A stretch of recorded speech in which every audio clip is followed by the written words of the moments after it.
사무엘상 21장인데 지난번에 21장을 했습니다. 중요한 장이라고 말씀을 드렸어요. 다윗과 소년들이 제사장 사울 왕에게 쫓겨서 도망을 가고 있었죠. 먹을 것이 없어가 3일을 굶었습니다. 그래 가서 이제 아히멜렉에게 떡을 좀 달라 했더니 일반적인 떡은 없고 성소 안에 있는 진설병만 있다 이랬더니 그게 사실 다윗이 달라고 한 게 아니고 제사장이 줬죠. 잘 읽어보시면 4절에 보시면 제사장이 다윗에게 대답하여 가로되 항용떡은 내 수중에 없으나 거룩한 떡은 있나니 그 소년들이 분열을 가까이만 아니하였으면 주리라. 제사장이 굉장히 율법을 초월해서 하죠. 그죠? 율법으로 치면은 이 진설병은 제사장만 먹게 되어 있는 떡입니다. 그래서 일반 사람들은 못 먹어요. 그런데 제사장이 그 율법의 규정을 어기고 지금 다윗과 소년들에게 그 제사장들만 먹게 되어 있는 그 떡을 줬습니다. 그죠? 그런데 하나님이 이것에 대해서 만약에 이게 잘못됐다면 하나님이 말씀하셨거나 뭔가 징계가 있었을 거라고요. 그런데 오히려 성경은 이 사건을 기록을 하고 있다. 그러니까 하나님이 제사장이 율법을 넘어서서 하나님에 대해서 알았다. 그러니까 우리도 기독교는 율법의 종교가 아니거든요. 옳고 그름의 종교가 아니고 하나님을 아는 게 원래 이제 이게 복음의 핵심이거든요. 하나님 어떤 하나님이냐? 그 사람을 살리기 원하시는 하나님이죠. 하나님이 천지를 창조하신 것도 사람을 창조한 것도 그냥 우리는 하나님이 그냥 창조만 딱 하면 끝이다 이렇게 생각할지 모르겠지만은 창조해 놓으면 골 때려요. 우리도 자식 새끼 낳아놓고 나면 이제 골 때린다, 골 때려. 그러니까 말은 또 얼마나 안 듣고, 그죠? 속은 얼마나 새기고, 돈은 얼마나 많이 들고 그래요, 그죠? 그러니까 하나님도 그냥 우리 창조 안 했으면 하나님 편하게 영원히 사셨을 거야. 근데 우리를 창조를 해놓고 나면은 책임을 져야 되잖아요. 하나님이. 그렇잖아요. 창조가 다른 말 하면 우리를 낳았다는 거 똑같아요. 그러니까 하나님에게 창조는 우리로 치면은 해산이랑 똑같아요. 그러니까 하나님이 인간을 창조해 놓고, 네가 잘하면 축복하고 못하면 저주하겠다 이렇게 해버리면은 그 피도 눈물도 없잖아요. 그죠? 부모는 그렇게 애들 못 키우거든. 그렇죠? 오늘 아침에 우리 막내 녀석이 음식 먹고 막 그릇도 안 치고 자기 방을 완전히 그냥 개판으로 만들었는데 저 속에서 불이 나더라고요. 며칠 동안 이야기했는데 며칠 동안 안 듣는 거야. 근데 아내가 더 이야기하더니 옛날 같았으면 벌써 우리 첫째, 둘째, 셋째 같았으면 벌써 하면 화산 폭발이 5번 있었을 거야. 근데 이거 참 내보다 더 참더라고. 그래가지고 참 우리 막내가 우리를 사람 만들고 있어요. 폭발 안 하고 끝까지 가더라고요. 대단해. 그러니까 우리가 부모가 되면은 부모가 뭐 죄인이잖아요, 죄인. 안 그래요? 자식을 이겨 먹을 수가 있나? 하나님도 우리 지어놓고 우리를 이겨 먹을 수가 없어. 그렇죠? 그러니까 선악과 먹으면 정령 죽으려 해놓고 우리 선악과 먹었어. 그럼 우리 그냥 죽이고 끝나면 되잖아. 또 다시 창조하면 되잖아. 안 그래요? 첫 창조 실패해가지고 싹 그냥 처리해버리고 다시 새 것으로 창조하면 그 쉬운 걸 가지고 뭐 또 독생자를 보내가 십자가에 죽이고 일을 어렵게 하신다니까 하나님이. 근데 우리 자식 낳아 키워보면은 어렵잖아. 이거 죽일 수 없잖아 이거. 말만 맨날 죽인다 그러지. 골 때린다니까. 왜냐하면은 이게 관계가 만들어지잖아요. 관계가. 하나님도 우리를 창조하셨잖아요. 창조하셔가지고 하나님은 영이시니까 보세요. 영이시니까 보이지가 않죠. 그래서 하나님의 뜻은 모든 만물을 창조하고 심지어 하늘에 있는 천사들조차도 사람에게 그 무릎 꿇기를 원하신 거거든요. 그러니까 눈에 보이는 사람이 모든 만물 중에서 가장 존귀한 자로 하나님 사람을 지어주셨죠. 그것만 해도 우리가 얼마나 감사합니까? 우리를 팔이나 모기로 짓지 않으시고 또 천사로 짓지도 않으시고 사람으로 지었다. 근데 그게 사람으로 지었다가 얼마나 이게 축복받은지 모르거든요. 그런데 말씀을 벗어나면은 왜 사람으로 지어가지고 이렇게 골치 아프고 이렇게 막 나이 들고 왜 이렇게 병 들고 막 맨날 뭐 싸워 샀고 뭐 맨날 삐지고 막 왜 하냐 이 말이야. 괴로워요, 괴로워. 그냥 차라리 저도 괴로우니까 저는 내가 그냥 풀로 태어났으면 이런 괴로움이 없습니다. 차라리 내가 그냥 들꽃으로 태어났으면은 죄도 안 짓고 뭐 괴로움도 없고 얼마나 좋겠어요, 그죠? 그냥 이름 없는 풀로 태어났으면은 그냥 살다가 죽으면 깔끔한데 사람으로 태어나니까 막 생각도 많고 막 욕망도 있고 뭐 괴로움도 있고 막 미워하는 것도 있고 뭐 배신도 있고 뭐 오만 게 다 있는 거야. 이 하나님이 사람 만든 거 실수한 거 아닌가 이런 생각이 듭니다. 근데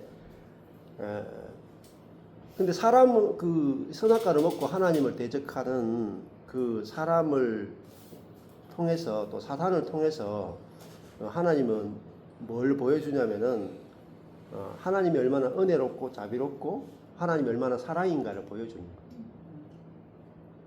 거예요. 죄가 더한 곳에 은혜가 더하잖아요. 그럼 만약에 이 온 우주에 죄가 없다 생각해보세요. 죄가 없다. 사탄이 없다. 그러면은 하나님의 사랑을 온전하게 보여줄 수는 없어요. 그러니까 천지 창조 가지고는 하나님의 사랑의 크기와 넓이와 깊이와 높이를 다 보여줄 수 없어요. 안 그래? 우리가 이 볼펜을 만들었어요. 사람이 볼펜을 만들었어. 그 볼펜을 만들었다고 해서 사람이 볼펜을 막 그렇게 사랑한다는 건 아니잖아요. 근데 이 볼펜을 좀 비싼 볼펜 예를 들어 1,000,000원짜리 만들었다. 그러면 그 볼펜을 아끼겠죠. 근데 이 볼펜을 아껴도 볼펜을 위해서 죽지는 않잖아. 근데 사람이 선악과를 먹고 사단의 편이 되어서 하나님을 대적하죠. 그런데 하나님은 자기가 만든 이게 먼지와 같은 인간, 그죠? 먼지와 같은 인간. 그리고 자기를 나타내도록 지었는데 사단을 표현하고 사단의 편이 되어서 하나님을 대적하는 그 인간에 대해서 하나님은 뭘 보여주기 원하냐면은 그 하나님의 사랑의 실력을 보여줍니다. 심판을 보여주기 원하는 게 아니라 하나님 자기가 얼마나 사랑이신지를 온 우주 가운데 드러내시고 그 사랑으로 모든 것을 정복하기 원하신다. 그게 하나님의 뜻이에요. 그러니까 이게 하나님을 아는 가장 큰 관점이에요. 하나님은 사랑이시다. 사랑이시다. 그러니까 하나님의 심판이 중심이 아니고 하나님의 사랑이 중심이에요. 근데 십자가가 하나님의 공의와 사랑이 만난 것이다. 이렇게도 설명을 하죠. 그러나 공의와 사랑 가운데 어느 것이 더 크냐? 사랑이 더 크죠. 그래서 하나님은 사랑이시다가 가장 중요한데 하나님이 사랑이시다. 하나님이 나를 사랑하시는데 어디까지 사랑하시는가? 하나님의 사랑은 우리의 죄보다 훨씬 크다. 우리의 죄를 초월한다. 그리고 하나님의 사랑은 율법까지도 초월하는 거죠. 그 하나님의 사랑을 알 때 우리 속에서도 율법을 초월해서 지금 아히멜렉이라고 하는 이 제사장이 율법으로 말하면은 제사장만 먹게 돼 있는 그 율법의 규정을 어기고 다윗과 소년들에게 진설병을 줬죠. 어떻게 그렇게 율법을 자기 스스로 어길 수 있냐, 제사장이. 그것은 그 율법을 넘어서서 율법을 주신 하나님을 알았기 때문에 그래요. 그러니까 그 율법을 주실 때도 그 제사를 이렇게 드릴 때 결국은 그 우리는 이렇게 생각하는 거죠. 내가 만약에 도둑질한 죄가 있어요. 그러면은 자기가 기른 어린 양을 데리고 와서 어린 양에게 내가 안수해서 내 죄를 이제 어린 양에게 전가하고 어린 양을 내가 죽이잖아요. 죽여서 제사를 드리죠. 그 제사의 규정을 열심히 이제 하도록 가르치고 도와주는 게 제사장의 역할이잖아요. 그러면 어떤 사람은 그 규정에 이제 매인단 말입니다. 규정. 제사장은 그 죄를 지으면은 와서 반드시 자기 죄에 대해서 어린 양에게 안수해서 어린 양을 죽이는 이 규정을 지키는 것이 신앙의 본질이다. 이렇게 가르치죠. 맞죠? 근데 거기까지 가면은 아직까지 신앙의 본질을 모르는 거예요. 그러니까 하나님이 그 죄를 어린 양에게 다 전가해서 우리의 죄에 대해서는 패스 오버잖아요. 넘어가잖아요. 예, 넘어간다. 소리가 좀 작은데 그죠? 작죠? 예, 넘어간다. 그러니까 우리의 죄를 우리에게 다 심판을 하시지 않고 어린 양에게 전가하시고 우리는 받아주시는 그 하나님의 사랑을 담아 놓은 것이 제사죠. 근데 제사장이 야, 너 죄 지었으면은 여기 와서 네 반드시 어린 양에게 안수하고 어린 양을 죽여서 네 죄를 회개해야 돼. 이렇게 말하는 게 규정으로는 맞죠. 규정은 맞지만 거기에 담겨 있는 하나님의 사랑에 대해서는 1도 모르는 거예요. 1도. 자, 그러니까 이게 수천 년 동안의 싸움이에요. 수천 년 동안. 그러니까 모세에 의해서 율법을 주실 때부터 예수님 오실 때까지, 예수님이 초림하셨을 때, 그 지금까지도 이 싸움입니다. 하나님을 율법적인 하나님으로 우리가 소개하느냐, 아니면 그 율법을 주신 하나님의 진정한 의도가 무엇이냐, 그 하나님에 대해서 사람들은 끊임없이 오해하는 거예요. 그러니까 율법을 우리에게 강요하신 하나님으로 그렇게 이제 생각하는데, 특별히 이 사건이 신약에서 예수님이 안식일을 어긴 자기 자신을 변호하기 위해서 지금 아히멜렉이 다윗에게 진설병을 준 사건을 예수님이 딱 들어가지고 딱 해요. 그러니까 굉장히 예수님이 이 사건을 들어서 이야기했다는 것은 이 사건이 굉장히 중요한 사건이라는 거죠. 그러면은 우리가 이 사건에 대해서 이해하지 못하고 넘어가면 어떻게 되겠어요? 우리도 어디에 빠지겠어요? 안식일을 지켜야 된다, 지켜야 된다, 지키지 않아야 된다에 빠지면 안 되죠. 그렇잖아요. 근데 여기서 모르고 지나갔죠. 유대인들 지금 예수님 당시에도 성경을 막 밤낮 파는 그 유대인들이 이 본문에 와서 이 의미를 전혀 모르는 거예요. 왜 아히멜렉이 다윗에게 진설병을 줬는데 아무 문제 없이 패스가 됐는가? 이것에 대해서 어떻게 보면 굉장히 작은 사건이죠. 그렇잖아요. 모세의 율법은 막 엄청나게 많이 기록되어 있고 이 사건은 그냥 사무엘상 21장에서 슉 지나가죠. 그리고 유대인들 가운데는 모세 오경만을 하나님의 말씀 정경으로 믿고 나머지 시편이나 선지서는 하나님 말씀으로 안 믿는 사람도 있어요. 그러니까 이 사건은 그냥 휙 지나가는 사건이잖아요. 근데 성경에서 그냥 휙 지나갈 수 있는 사건이 없다. 예, 한 말씀이라도 빼면 안 된단 말입니다. 예, 우리가 이거는 중요하다, 중요하지 않다 할 수 없고, 예수님이 이 사건이 아히멜렉이 진설병을 다윗에게 준 사건, 굉장히 큰 사건입니다. 율법을 초월한 사건이죠. 근데 율법을 왜 초월했느냐 하면 하나님이 우리에게 율법을 주신 목적은 우리를 살리기 위해서 준 거예요. 그러니까 이 성전에 가서 우리의 죄를 어린 양에게 다 전가시키는 것은 우리를 살리기 위한 거잖아요. 그렇잖아요. 우리를 사랑해서 주신 거잖아요. 그거를 이 제사장이 알았다는 거죠. 그러니까 이 3일 굶었는데 내가 지금 떡도 하나도 없는데 빨리 도망가야 되는 그런 처지에 있는데 내가 이거 제사장만 먹게 된 떡을 내가 다윗과 그의 부하들인데 보니까 하나님이 다윗에 기름 부은 것이 그대로 나타나. 그래가지고 줬단 말입니다. 예, 떡을 줬어. 그냥 이게 하나님 뜻이라고 생각한 거죠. 율법으로는 안 맞아. 그러면은 안식일도 어때요? 안식일 거룩히 지키라. 십계명에 보면 나오죠. 일하는 자는 죽여야 된다. 일하는 자는 심지어 돌로 쳐 죽여야 된다까지 나왔거든요. 그러면 우리는요, 안식일을 거룩히 지켜야 된다. 안식일 어긴 자는 돌로 쳐 죽여야 된다. 그러면 우리는 안식일을 지키는데 목숨 걸었다. 그죠? 근데 안식일을 지키는 또 여호와의 이름을 망령되이 이끌지 말라 하면 여호와의 이름을 망령되이 이끌지 않기 위해서 목숨 걸어.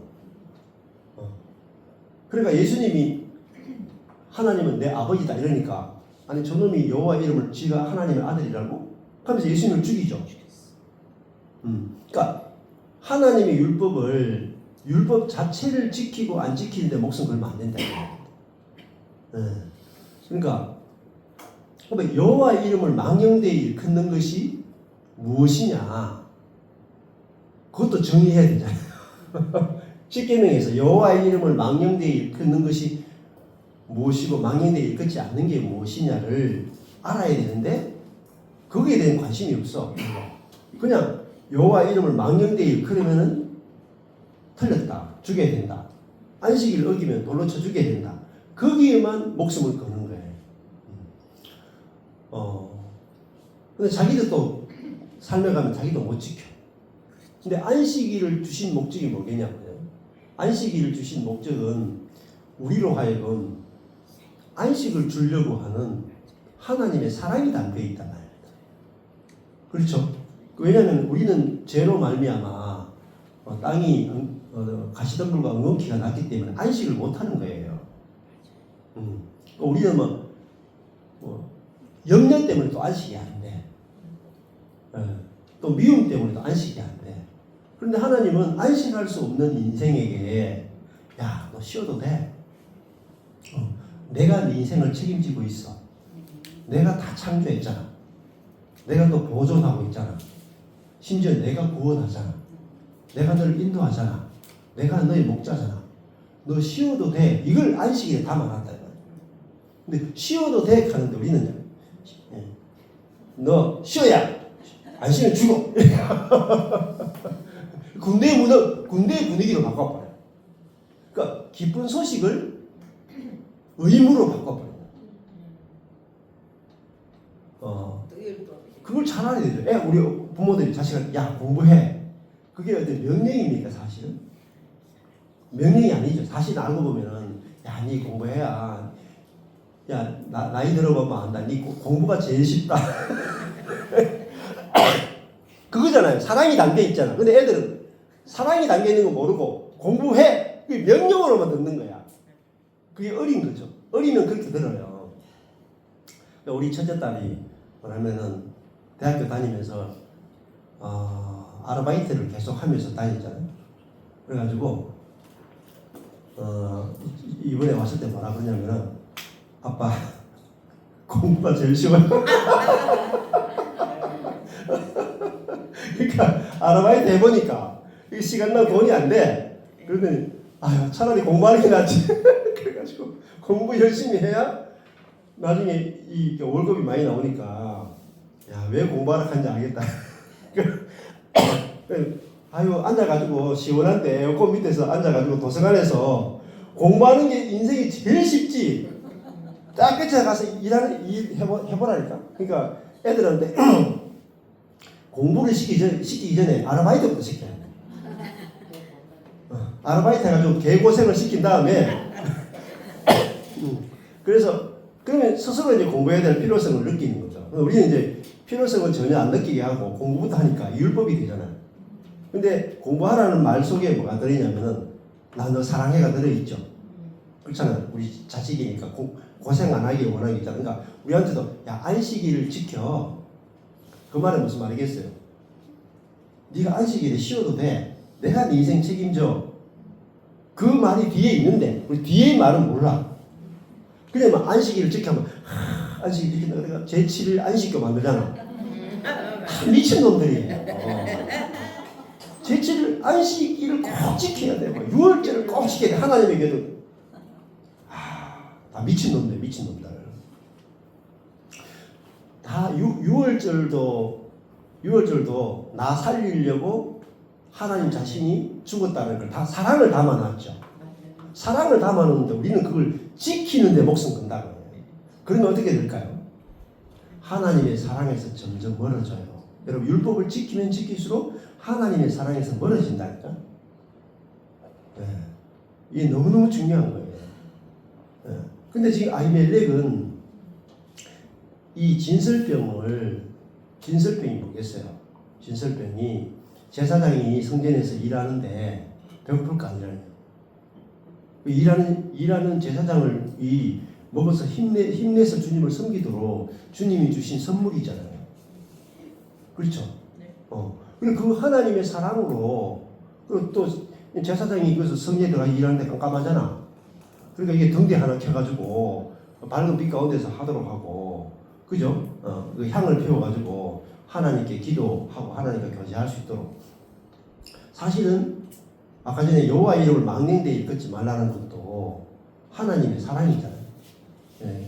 왜냐하면은 하나님과 나와의 관계가 하나님을 내 인생에서 가볍게 여기면 내 인생이 사단에게 포로가 된다. 그러니까 하나님이 네 인생에서 얼마나 중요한지를 알아야 돼. 그 사랑을 담아놨다. 십계명 안에도 나 외에 다른 신을 네게 두지 말라 하는 것은 뭐예요? 사랑이거든요. 너 나 떠나면 죽어. 그러면 부모가 애 태어났는데 야, 네 여기서 집 나가든지 나갈 때 이번에도 이제 우리 셋째 딸 녀석이 저녁에 한 10시, 9시 반, 10시만 되면 아내는 야! 왜 전화 안 와? 전화 안 해요. 왜 늦게 온다고 전화 안 해요. 난리가 나거든요. 그러면 그 딸 입장에서는 야, 나를 저렇게 안 사랑하나 이렇게 생각할 수 있잖아요. 자기 중심이니까. 근데 사실 알고 보면은 저는 뭐 그만큼 호들갑을 안 뜨는데 아내는 여자니까 더 거기에 대해서 민감하잖아요. 그러면 옆에서 지켜보면 이게 딸을 많이 사랑하고 많이 걱정하는구나.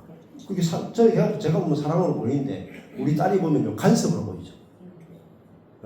그러니까 이게 선악과를 먹은 인간은 자기 중심이니까 나한테 오는 사랑을 항상 간섭으로 이야기해.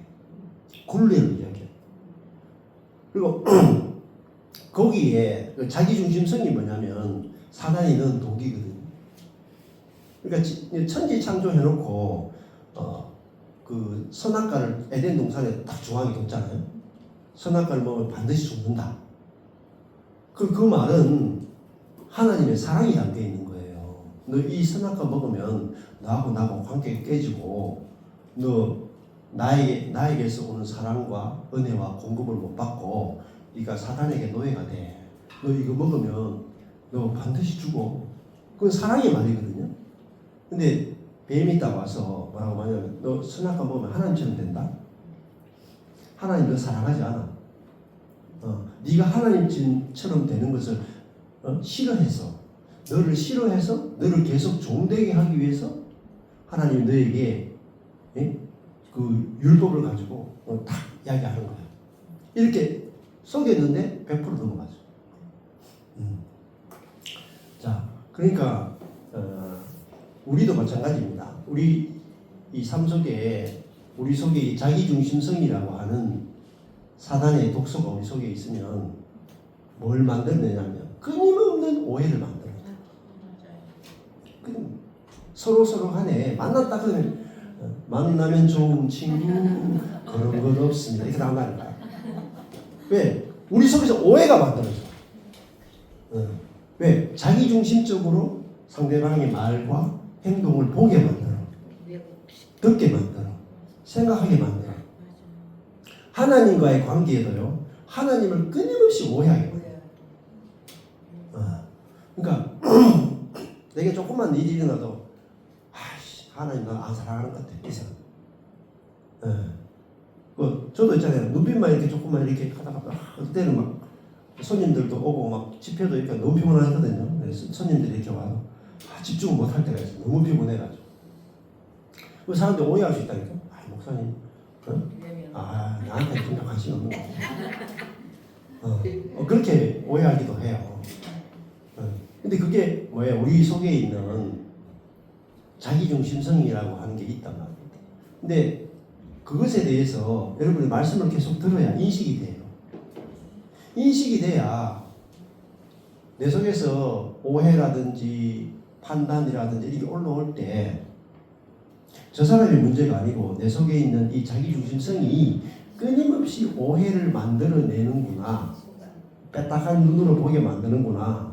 내 중심으로 보게 만드는구나. 그것이 사단을 이기는 거죠. 아담과 하와가 뱀이 선악과 먹으면 너 하나님처럼 된다? 사실은 하나님 너 안 사랑해. 하나님이 제일 위에 군림하고 너는 밑에 둬가지고 너를 종으로 삼으려고 해. 네가 네가 선악과 먹으면 아니 죽는다고 하는 하나님이 그게 너 사랑하는 거야? 아니 너 선악과 먹으면 너 반드시 죽는다고 그렇게 말하는 하나님이 진짜 너 사랑해? 그렇네. 들어보니까 맞네. 나 안 사랑하는 거 맞아. 그럼 어떻게 돼요? 나 내 인생 내가 챙길래. 선악과 먹고 내가 이제 똑바로 난 정신 차려가지고 내가 이제 이게 옳은지 그른지 내가 판단할 거야. 내 인생은 내가 판단하고 살아야지. 내가 하나님 판단 믿고 살다가 내가 어떻게 될지 모르겠다. 그래서 사람이죠. 선악과를 먹은 게 뭐냐면은 내가 하나님 돼가지고 좋은 일, 나쁜 일 내가 다 갈라내야 돼. 그래야 제일 안전하거든. 그게 거짓된 안정감이에요. 그러니까 그때부터 사람과 사람 사이에도 화평이 없어요. 왜? 좋고 나쁘고를 내 중심으로 보거든. 그래서 하나님과 관계가 완전히 끊어진 것을 죽고 죽는다. 예, 정령 죽으리란 말. 무트 두 번이거든요. 확실하게 죽는다는 거예요. 그러니까 하나님과 관계가 끊어진다. 마찬가지입니다. 사람과의 관계도 끊어져요. 죄가 들어오면 관계가 끊어진다. 그 죄가 뭐예요? 자기중심성이다. 그러면 그 자기중심성이라는 것은 회개해도 안 돼요. 고쳐도 안 돼. 죄사함으로도 안 돼. 그러니까 죄사함의 복음을 영원한 죄사함의 복음을 전하는 구원파도 자기중심성에 대해서는 아예 알지를 못하는 거예요. 정제교회도 마찬가지입니다. 지방교회도 마찬가지예요. 그러니까 가장 중요한 것은 자기중심성이라고 하는 그 죄를 어떻게 처리할 거냐. 여러분 내가 인생이 힘든 것도 있잖아요. 왜 힘든 줄 아세요? 내가 원하는 대로 안 되니까. 딴 거 없어. 내가 원하는 대로 인생이 안 되니까 괴로워. 그냥. 딱 그거예요.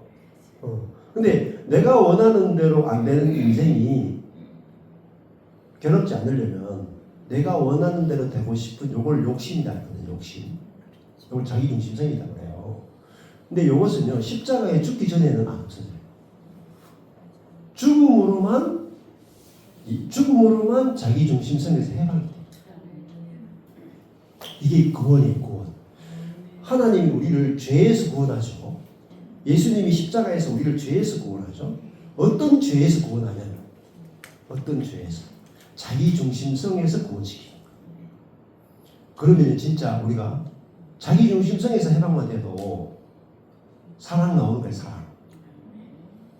사랑은요, 자기 중심성이 없는 게 사랑이라. 근데 자기 중심성이 있는 상태에서 사랑하는 건요, 나를 위해서 상대방을 사랑하는 거. 예를 들면 내가 이 자매님한테 아이고 수련이 회비를 깎아줬어. 다 공짜로 해줬어. 그런데 공짜로 해주면은 나는 수련 예배 공짜로 해준 괜찮은 목사가 되죠. 돌아오는 게 있죠. 돈 깎아주고 나는 명예를 얻고, 그게 내 중심이잖아요. 내 명예를 얻고 싶은 그것 때문에 난 착한 사람 되고 싶은 그것이 욕구가 채워졌죠. 그 여전히 자기 중심성이 있는 거예요. 그걸 사랑이라 그러지 않는다니까.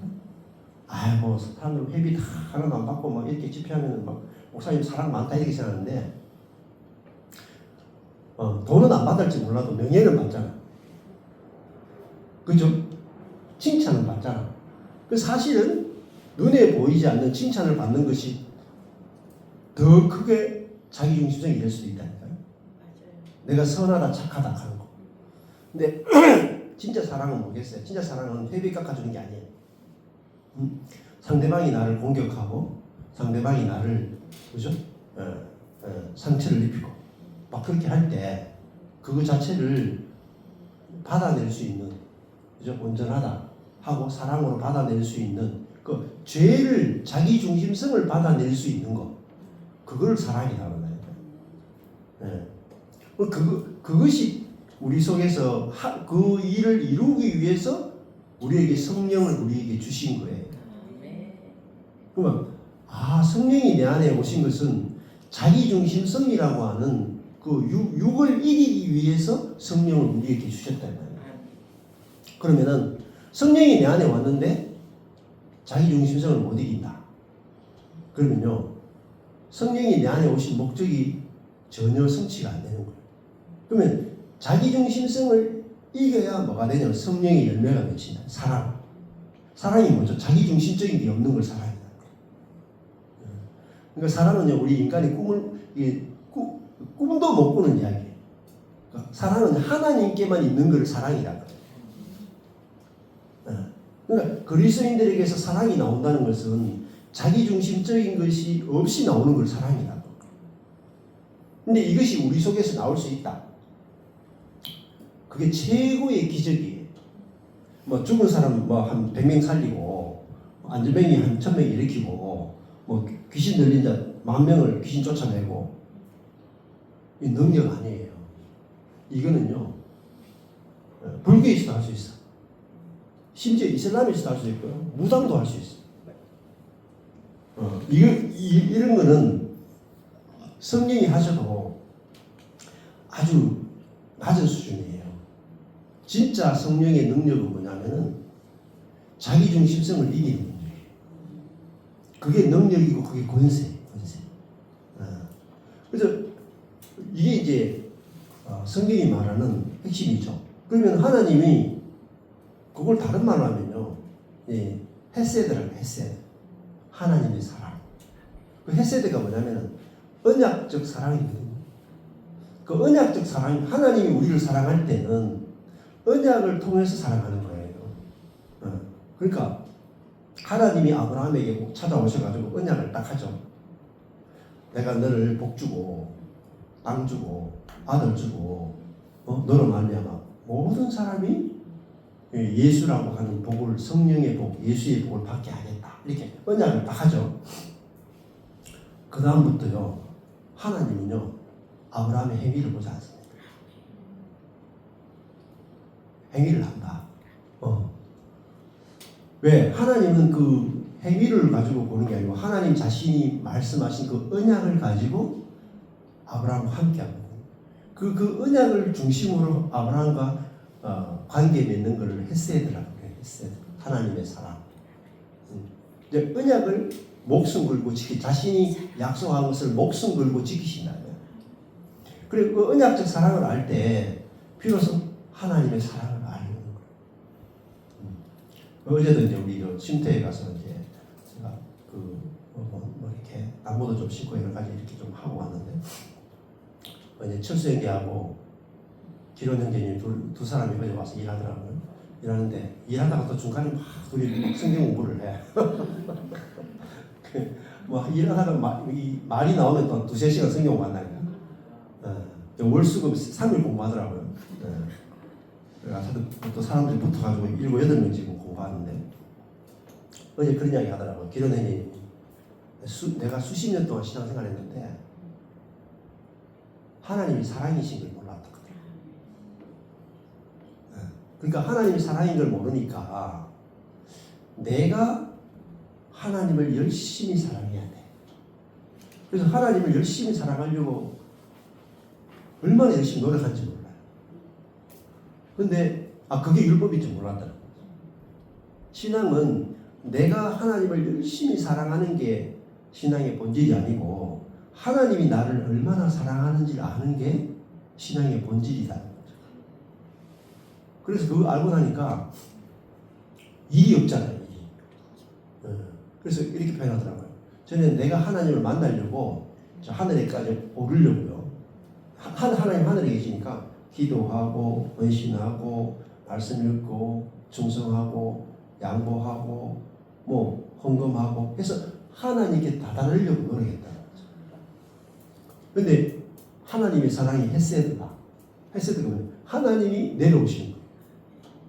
맞죠? 하나님이 구약에도 하나님 하늘에 계신 하나님이 자기 백성들과 함께 살고 싶어서 12지파 속에 성전을 지으라 그러고 지성소 안에 들어와서 하나님에 계신 하나님이 자기 백성 안에 사시죠. 그게 하나님이야. 하나님이 내려오시는 거죠. 그리고 그것이 또 신약에 오면 하나님의 아들이 하늘에서 내려오죠. 성령도 하늘에서 내려오죠. 기독교는요, 하나님 쪽에서 내려오는 것이 기독교야. 우리가 하나님을 만나러 가는 과정이 아니고 하나님이 우리를 만나러 내려오시는 거. 그럼 하나님 만나는 게 쉬울까요? 어려울까요? 쉽죠. 하나님 나 만나러 오시는데 내가 하나님을 만나기 위해 만나려고 하면은 이게 바벨탑이에요. 바벨탑은 쌓고 쌓아서 하늘에 다 다르자. 율법을 지키면 하나님 나 만나 주실 거야. 나 구원해 주실 거야. 이게 이제 세상의 방향이란 말입니다. 근데 보세요. 우리는 가만히 있었는데 어느 날 주님이 내 인생 가운데 찾아오셨죠. 그리고 예수님을 내게 주시고 성령이 내 안에 오셨죠. 다 이루어진 거란 말입니다. 우리는 마음대로 누리면 돼. 얼마나 쉬워요. 근데 이걸 뒤집으면 평생을 내 신앙생활이 힘든 거예요. 성경에 이런 목적도 있잖아요. 성경 읽어가지고 하나님 만나보겠다. 그게 아니고 성경을 읽는 목적은 내가 내 안에 오신 하나님을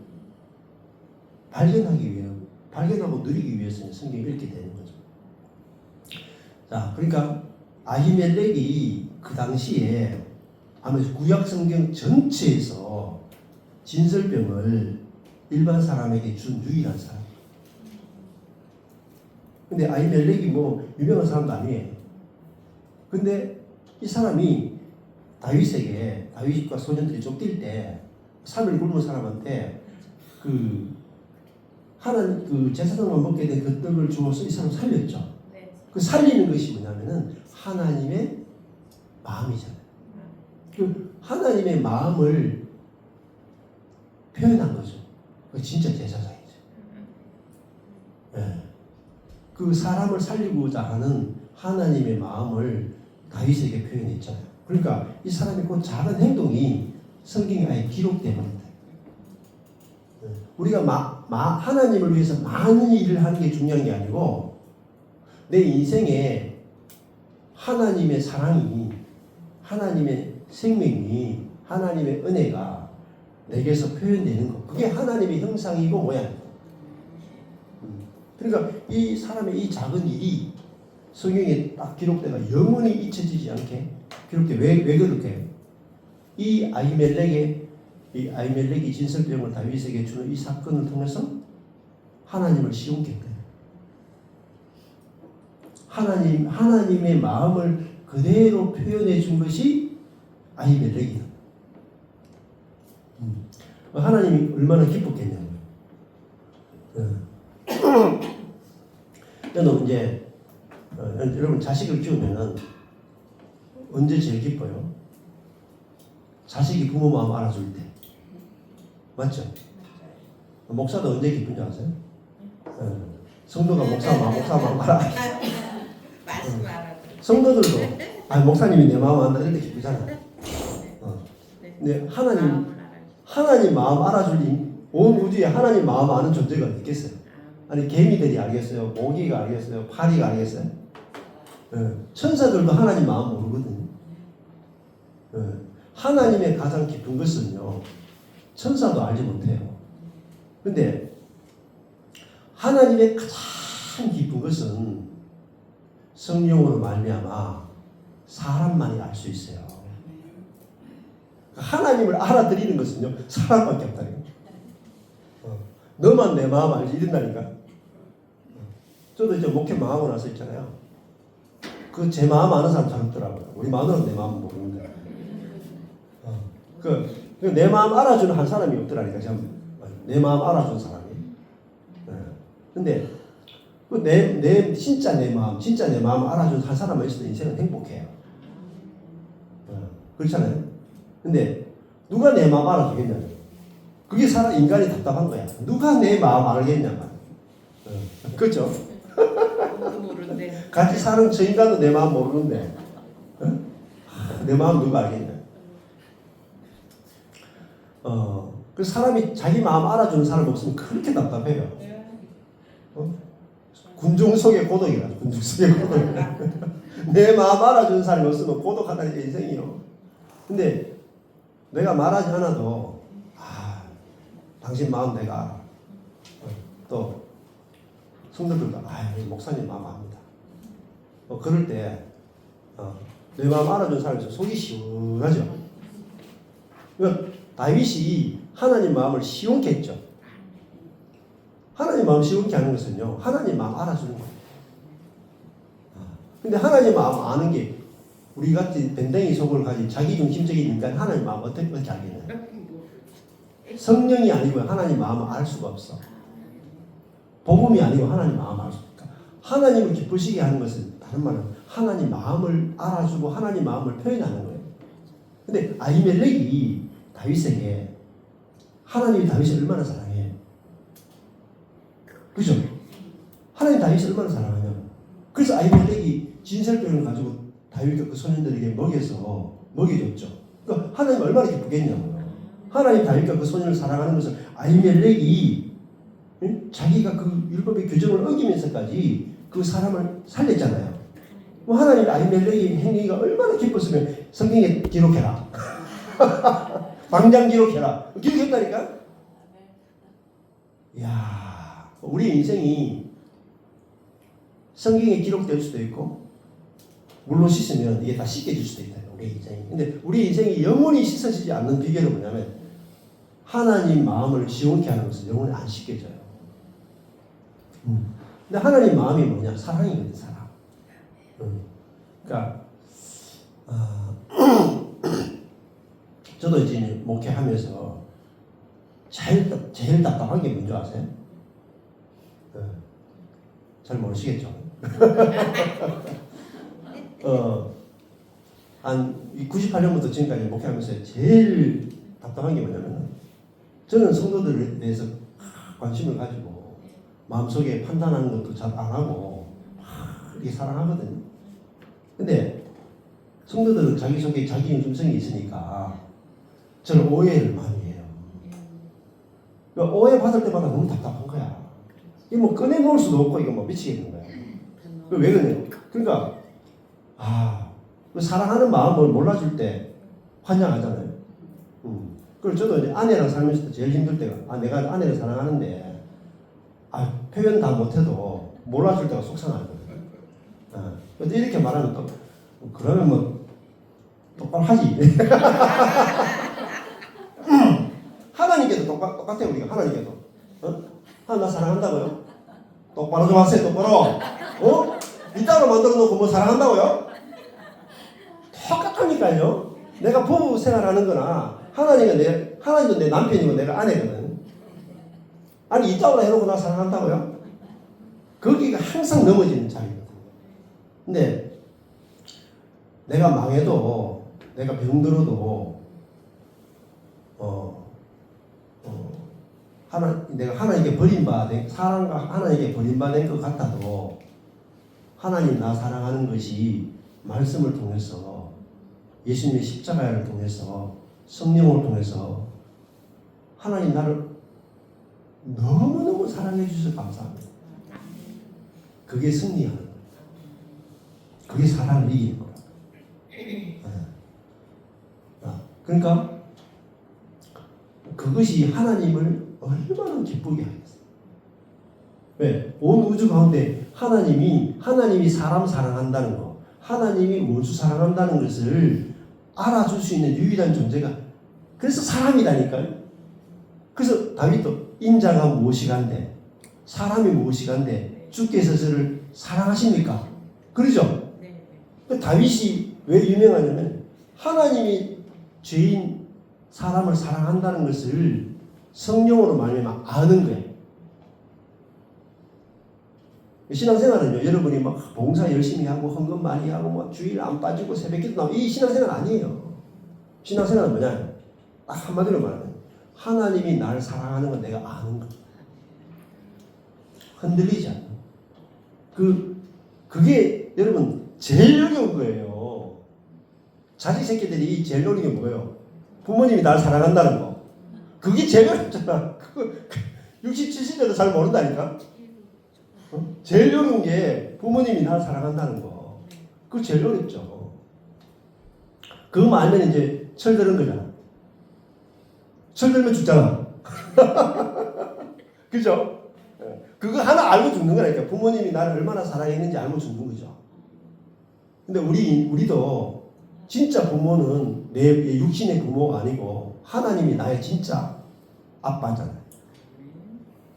근데 그 사랑을 몰라서 인생이 재미가 없는 거예요. 그 사랑 몰라서 만족하지 못하고 그 사랑 몰라서 방황하는 거예요. 그러면은 진짜 그 사랑 알면은 만족이 되면 하나님 내 뜻대로 하나도 안 돼도 괜찮아요. 지금 충분해요. 찬양은 다 하잖아요. 충분해요. 찬양은 하잖아. 근데 실제 살면 안 충분해요. 그러니까. 근데 진짜 복음이 여러분 성경을 보는 목적이 뭐냐는 거야. 목적이. 성경 읽고 내가 막 변화돼 가지고 막 다른 사람들이 막 인정할 만한 영적인 거장이 되고 이게 아니다니까. 목표가 그게 아니다니까. 하나님 마음을 아는 거. 성령으로 말이야. 그러니까 하나님이 나를 얼마나 사랑하시는가. 그거 하나 알기가 어렵다. 그래서 그거 알려면 길은요. 창세기부터 계시록까지 여러분 성경을 보셔야 돼요. 근데 무슨 관점에서 보시냐면 하나님이 사람을 얼마나 사랑하시는가. 어느 정도 사랑하시는가. 그 성경에만 써 있어요. 성경에 써 있는 거잖아요. 근데 안 읽잖아 우리가. 성경이 읽는 목적이 무슨 진설병은 제사상만 먹게 돼 있어. 안식일을 꼭 지켜야 돼. 살인하면 안 돼. 가난하면 안 돼. 맨날 이 짓거리 많은 거예요. 성경이 읽는 게 아니에요. 그거는. 내가 하나님을 사랑하고 하나님께 순종하기 위해서 열심히 하는 거 기독교가 아니라니까요. 기독교의 핵심은 하나님이 사람을 우리가 그죠? 하나님이 세상을 이처럼 사랑하사. 그럼 맨날 읽으면서도 딴 생각한다니까. 하나님이 죄인을 죄로 물든 세상을 여기도 없잖아요. 죄로 물든 세상이잖아요. 하나님이 죄로 물든 세상을 하나님이 죄로 물든 나를 이처럼 사랑하사 독생자를 주셨다. 그것을 믿는 자는 구원을 받죠. 그러니까 죄로 물든 나를 주님이 자기 독생자를 이처럼 있는 거예요. 이와 같은 방식으로 독생자를 주시기까지 나를 죄로 물든 나를 사랑한다. 죄가 없는 하나님이 죄로 물들어서 하나님을 대적한 우리를 자기 자신보다 더 사랑한다. 그게 복음이잖아요. 맞죠? 여기서 눈물이 좀 나야 돼요. 감동이 돼야 된다니까? 하나님의 사랑에 대해서 감동이 안 된다. 그러면요, 재미가 없는 거예요, 재미가. 결혼생활 하는데 사랑이 메마른 무슨 재미가 있어요? 그렇잖아요. 그냥 의무로 산다. 재미가 없다. 하나님과 사는데도 그냥 의무로 다 해. 그냥 할게 제가 원해줬으니까 제가 11조도 하고 주일 성수도 하고 기도도 하고 내가 봉사하면 봉사도 하고 전도하면 저는 할게 그러면 해줬으니까 사춘기예요. 방황이에요, 방황. 그러니까 저도 진짜 하나님의 사랑을 성경에서 딱 알게 해주시니까요. 무슨 생각이냐면 지금부터 하나님 하나도 먹이고 입히고 뭐 이거 하나도 안 해주셔도 돼. 충분해요. 지금까지 나를 사랑해 주신 거, 나를 사람으로 태어나게 하신 거, 예수 그리스도를 내게 선물로 주신 거, 나를 구원해 주신 거, 이거 충분해요, 충분해. 그다음 내 간구기도 알아. 간구기도가 필요 없어. 왜? 만족이 되는데 뭐 만족이 되는데. 그러니까 그게 뭐예요? 그게 수가성 우물가 여인이 배에서 생수가 터져 나와. 그게 뭐예요? 진짜 생명 주는 남편을 만났다는 게 말이 뭐겠어요? 나를 자기 생명보다 더 사랑하는 남자를 만났다.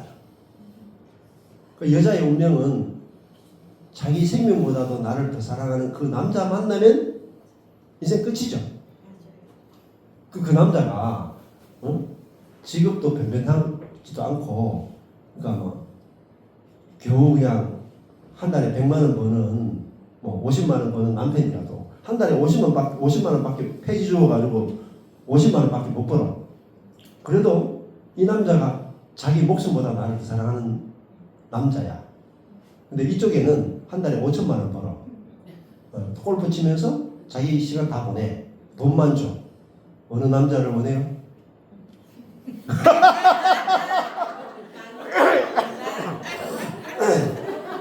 여러분 요거 원하죠?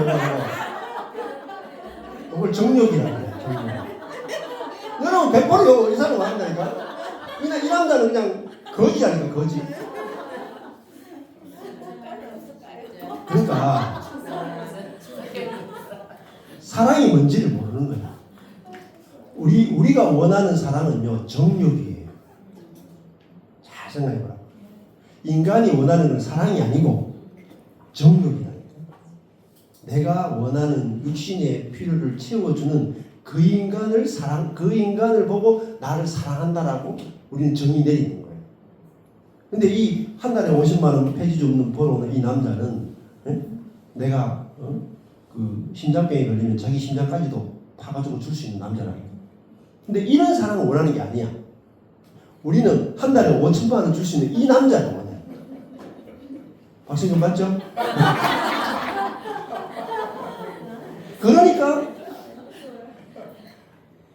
그 정욕이 우리 그 옛사람의 기본적인 욕구니까 그 정욕을 안 채워주는 그 남편이나 내 정욕을 안 채워주는 하나님에 대해서 계속 불만이 있는 거야. 근데 하나님은 나는 너의 정욕을 채워주는 남편이 아니고 네가 나의 원수인데 원수인 너를 위해서 내가 생명 바쳐 너를 살려냈고 그리고 너를 영원히 사랑할 거야. 나의 사랑을 알아주는 거야. 하나님의 사랑의 방식하고 인간의 사랑의 방식이 다르다. 그러면 우리는 내가 원하는 것을 해줘야 사랑한다고 생각하는 거야. 아니에요. 그렇게 하나님을 알아가지고 영원히 몰라. 영원히 못 만나요. 부부 생활도 똑같습니다. 부부 생활도요. 죽을 때까지 찌지고 볶아. 사랑하니 안 하니 막 당신 같은 남자 만나가 내 인생 조졌니? 당신 만나가 내 인생이 불행하니? 막 그러다가 있잖아요. 마지막에 가서 한 사람이 딱 죽어.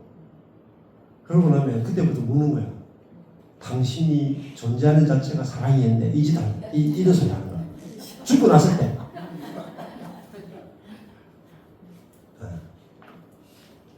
그때야 내가 내 정욕 때문에 내 중심성 때문에 당신의 존재 자체가 사랑이었다는 걸 내가 몰랐네. 깨 죽는 거야 그때.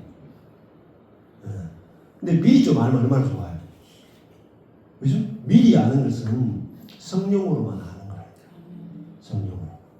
그래서 신앙생활을 하는 것이 오늘 현재 내가 밥 먹을 것이 있건 없건 돈이 있건 없건 상황이 어떻건 목회가 망했니 안 망했건 사업이 망했니 전혀 상관없어.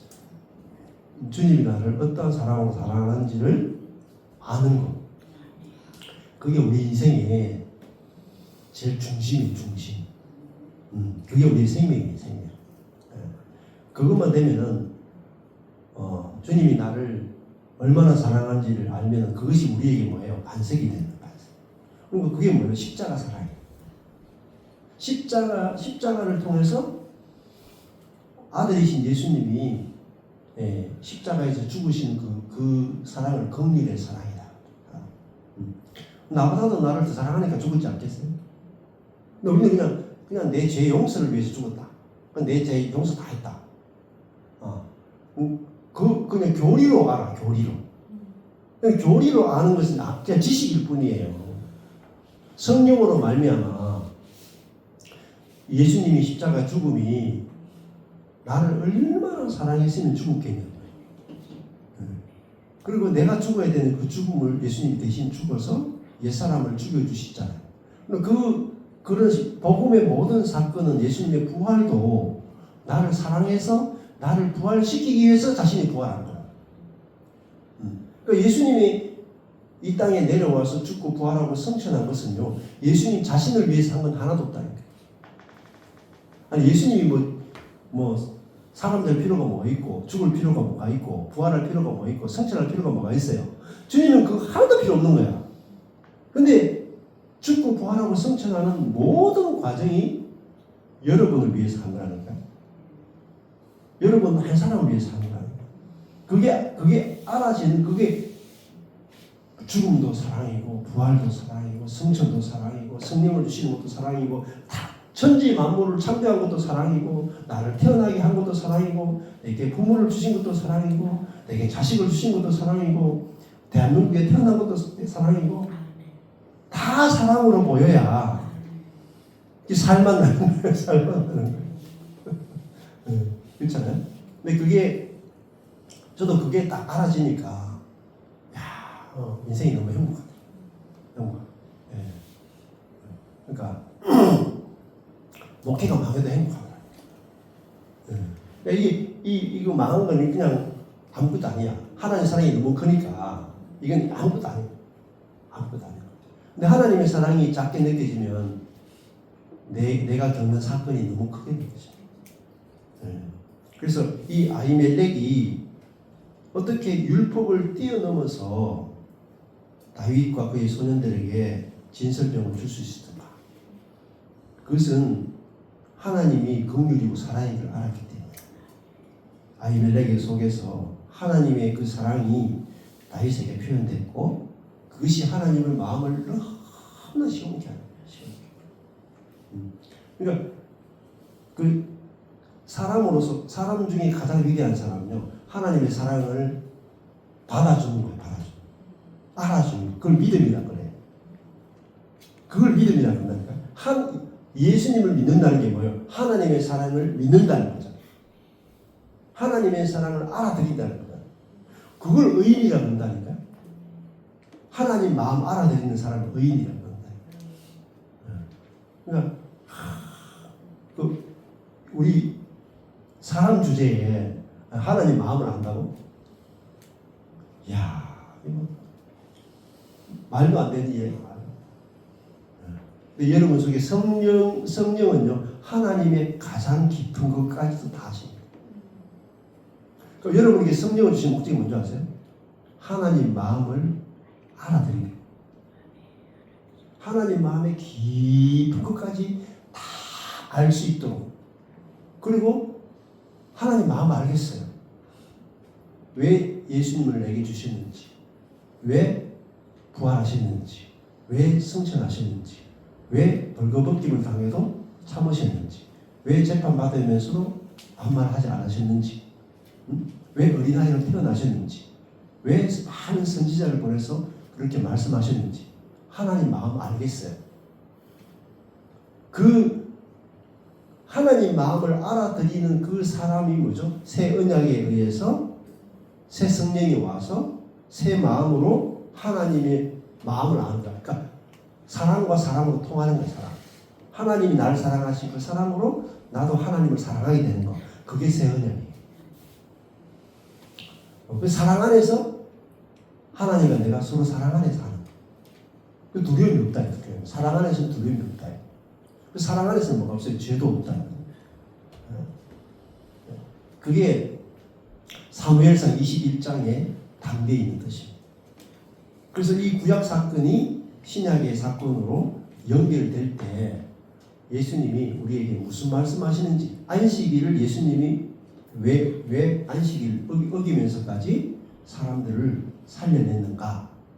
하나님은 율법을 뛰어넘어서 하나님이 우리를 사랑하신다는 것을, 안식 주기 원하신다는 것을 보여주시잖아요. 그러면 예수님이 우리에게 진짜 주려고 한 것이 자기가 안식일 어기면서까지, 자기가 율법의 저주를 다 받으면서까지 우리에게 안식 주기를 원하는 남편이라는 거. 그죠? 그러니까 그 안식 주기를 원하는 남편을 내가 만난 것이 과부 신세 벗은 거예요. 진짜 남편 만나야 여러분이요, 이 과부 신세, 그러니까 영적 간음에서 해방되는 거예요. 나 진짜 내 남편 만났어. 생명 바쳐 나를 사랑하는 그 남편 만났어. 그게 예수님과의 혼인잔치. 내 속에서 혼인잔치가 뭐예요? 그게 요한계시록 어린 양의 혼인잔치라. 그것이 혼인잔치가 뭐예요? 곧 하나님 나라. 그게 천국이에요. 내가 남편 만났다? 그 천국이야. 나는 모르겠어. 이제 남편 있는 여자로 사는 거죠. 남편 없는 여자는 뭐예요? 자기 인생 자기가 보호해야 되고, 자기가 먹고 살아야 되고, 자기 인생 자기가 책임져야 돼. 그러면 그 사람 과부죠, 과부. 근데 남편을 딱 만나고 나면은 이제는 걱정 안 해. 남편이 다 먹여 살려. 그게 남편 만난 인생이잖아요. 그래서 주님이 우리의 남편 되게 위해서 오셨으니까 그 남편 여러분이 잘 성령으로 말미암아 그 남편 만나게 해주시고 알게 하시고. 감사합니다. 좀 쉬어요.